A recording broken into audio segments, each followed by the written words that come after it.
Okay, the next one here we're going to discuss flood mitigation. And there are two main ways to mitigate floods to occur in the future.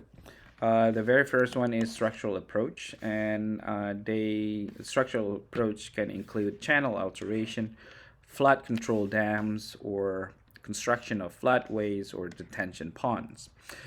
Basically, structural approach involves man-made infrastructures that are being built in order to prevent floods or to control floods to occur in the future.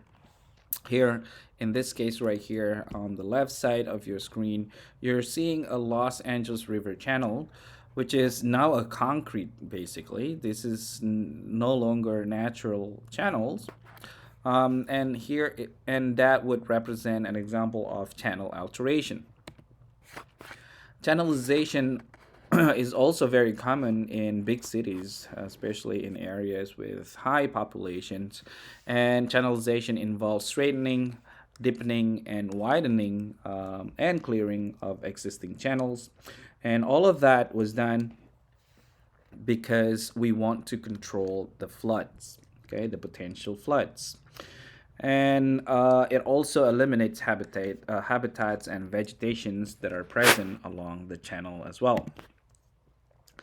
The second example of structural approach include the construction of dams, and the construction of them actually can cause considerable changes both in the upstream side of the dam as well as the downstream side of the dam. So, for example, here we would have more deposition to occur in the upstream side of the dam, whereas in the downstream side of the dam we would have lots of erosions that occur on that site.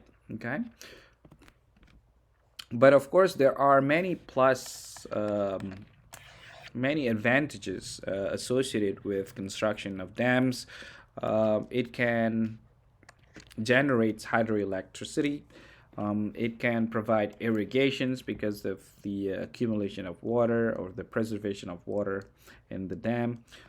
It could also act as the flood control, so humans can actually control how much water that can go into the river, especially the downstream river.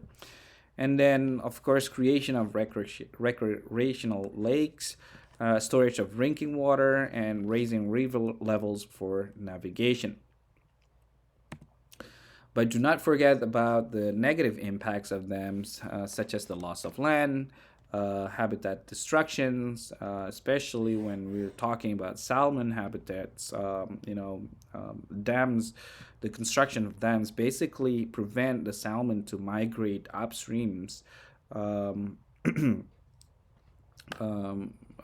that they usually do every single year, right? And then the change in water quality as well, the presence of pollution can also occur associated with the construction of dams, and flow reduction and diseases. Floodplain management, the other one here, the structural approach could also include, the building of levees. It could be artificial levees using sediments or using other earth materials, or we could also have some concrete walls that prevent the water to actually flow into, um, into the floodplain side of the channel. Okay, so here is the methods of flood control in the Mississippi. They have the flood wall right here, and they have the levee right here, this levee system right here. They have the low area, and then they increase the embankment right here just to make sure that we have the secondary protection for levee. But again, something that I mentioned in the previous video is that sometimes the presence of levees can lead to a false sense of security because levees like this can fail, and they often fail.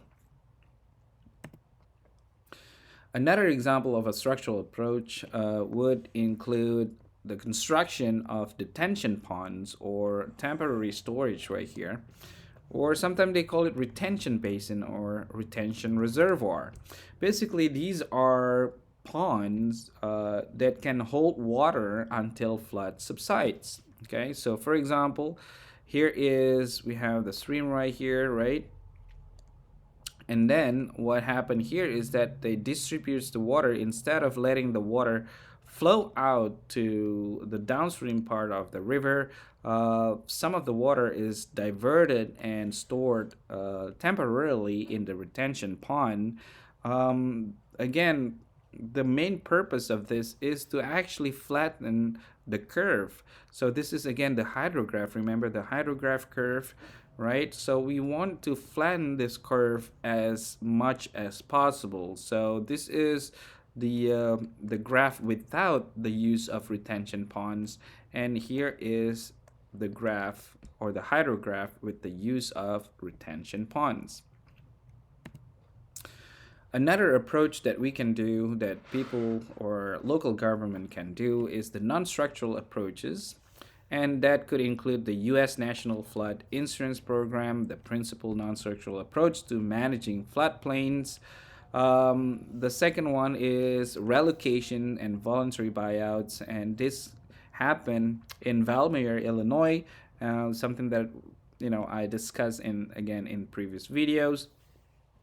And then the third one is the sustainable floodplain management. Okay, that involves some, in placing some regulations such as the Water Resource Development Act in 1999. Here is an illustration of the U.S. National Flood Insurance Program's general concept of it. This requires producing flood hazards map on a certain region, which must satisfy the minimum standards that the land use regulation within the 100-year floodplain as mapped by FEMA. Okay, so FEMA will produce a map, and the land use within the floodplain must follow the 100-year floodplain regulation according to this program. Okay, so we're going towards the end of this topic right here, so I'm going to leave you with a couple of statements. First is that rather than building levees, many floodplains should purposely not be urbanized, so floodplains can contribute to sustaining valuable soil resources and biodiversity.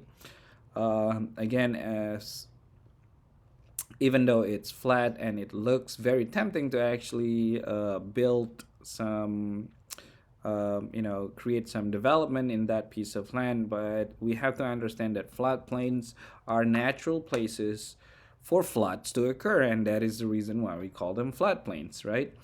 And then the second one is the land use. Wetlands are a natural flood control mechanism along the rivers that can retain water during peak discharge events, and that can help in filtering out pollutants in water. So we also need to maintain the wetlands that are present along, they're typically present in floodplains. Okay, so those are the couple statements that I will leave you with, and I will see you again in other topics. All right, in the next topic.